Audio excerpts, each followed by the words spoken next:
Sunday, September 2nd, 1984, was a Father's Day unlike any other in Australia. That afternoon, a peaceful motorcycle swap meet in Sydney turned into a war zone. When the gunfire ended, 7 people lay dead in a restaurant parking lot, among them a 14-year-old girl caught in the crossfire. 40 years later, in December 2024, Australian authorities seized 2.3 tons of cocaine, the largest drug bust in the nation's history. The common link between these two events: 2 motorcycle clubs whose rivalry has spanned decades and continents, the Bandidos and the Comancheros. This is not just a story about leather jackets and motorcycles.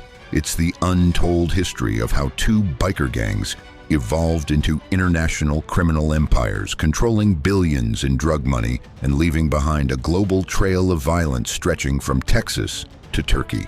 Origins: the rise of the Bandidos. On March 4th, 1966, Donald Eugene Chambers, a 36-year-old dock worker from San Leon, Texas, founded the Bandidos Motorcycle Club.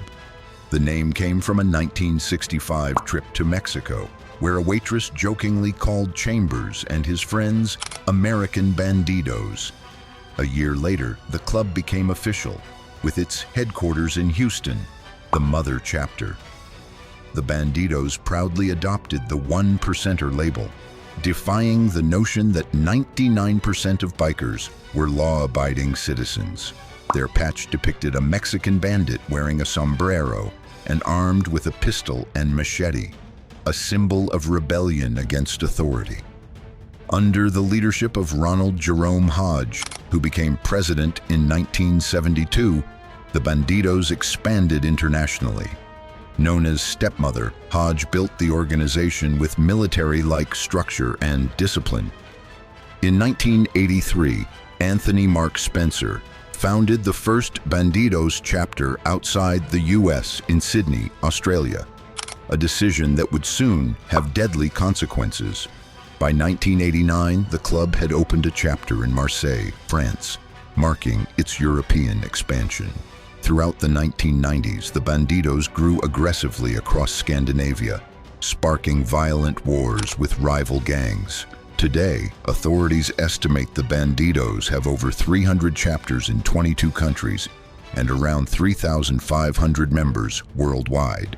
Law enforcement agencies across the US, Canada, Europe, and Australia classify them as a transnational criminal organization involved in drug trafficking, weapons smuggling, extortion, money laundering, and murder. Across the ocean, the birth of the Comancheros. The same year the Bandidos were born, William George "Jock" Ross, a Scottish immigrant and former British Army engineer, founded the Comanchero Motorcycle Club in Sydney. Ross modeled his club on strict military principles. He declared himself Supreme Commander, implemented paramilitary drills, and created an elite internal group known as the Strike Force. Many members disliked his authoritarian rule. In 1982, internal disputes led Anthony Mark Spencer to break away and form a second Comanchero chapter in Sydney. The split would soon turn violent. During a visit to the US in 1983, Spencer met Bandidos president Ronnie Hodge in Albuquerque, New Mexico. The meeting was pivotal. At the time, a key chemical used to make amphetamines, P2P, was legal in Australia but banned in the US. The Bandidos sought a partnership to smuggle P2P from Australia into America to fuel their meth trade. Spencer returned home intent on joining the Bandidos. By November 1983, his entire Comanchero chapter defected, officially becoming the first Australian Bandidos chapter. They publicly burned their old Comanchero colors, a symbolic act that enraged Jock Ross and set the stage for war, the Milpera Massacre. In August 1984, Ross declared war on the Bandidos.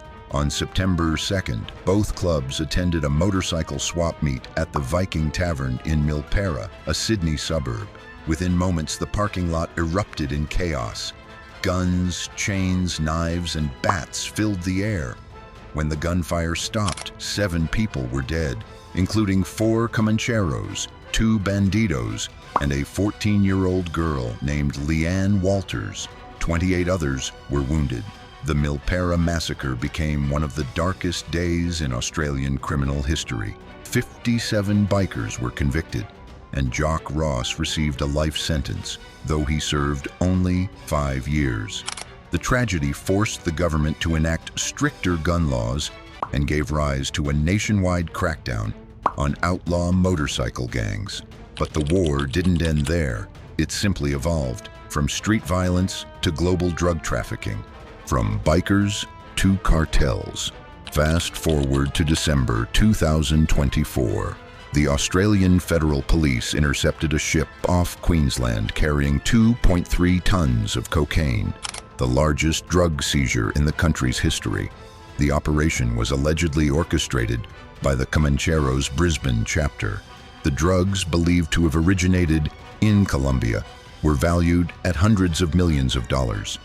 This bust highlighted how far the Comancheros had evolved, from a local biker club to a transnational cartel-linked enterprise.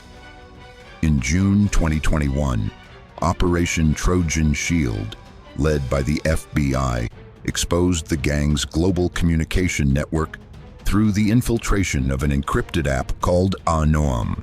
Dozens of Comanchero members were arrested across New Zealand, charged with nearly 1,000 drug trafficking and money laundering offenses.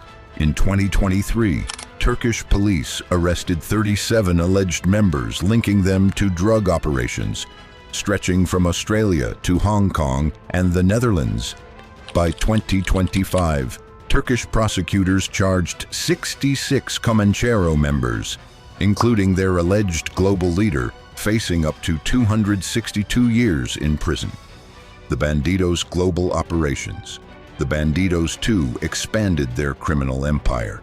In October 2021, coordinated raids across Belgium, Spain, and the Netherlands uncovered 11.5 tons of cocaine smuggled in scrap metal from South America. The Bandidos' Spanish president was arrested for drug trafficking and money laundering. In February 2025, 14 Bandidos were charged in Texas with racketeering, murder, and conspiracy, revealing the club's estimated 3,000 members worldwide, including deep ties to Mexican cartels. One of the most infamous public clashes occurred on May 17, 2015 at the Twin Peaks restaurant in Waco, Texas. Over 200 bikers had gathered for a meeting when a fight between the Bandidos and a rival group, the Cossacks, escalated into a full-scale gun battle. When police intervened, 9 bikers were dead and 18 wounded. Authorities arrested 177 people, but despite the bloodshed, every single case eventually collapsed. By 2019, all charges were dropped. A global battle that never ends. Today, both the Bandidos and the Comancheros continue to operate despite constant raids and arrests. In November 2024, Australia's Task Force Morpheus launched nationwide raids, arresting 33 Comanchero members on charges including drug trafficking and extortion. Across Europe, the Bandidos have been banned in multiple countries, including the Netherlands and Germany, due to their involvement in organized crime. What began in the 1960s as 2 motorcycle clubs has evolved into a complex global drug war, a conflict that has claimed hundreds of lives, generated billions in illegal profits, and reshaped the face of organized crime. From the parking lot of Milpera in 1984 to the cocaine-laden ships of 2024, the story of the Bandidos and Comancheros is one of loyalty, greed, and blood. A war born in rebellion, fueled by power and sustained by profit. A war that shows no signs of ending.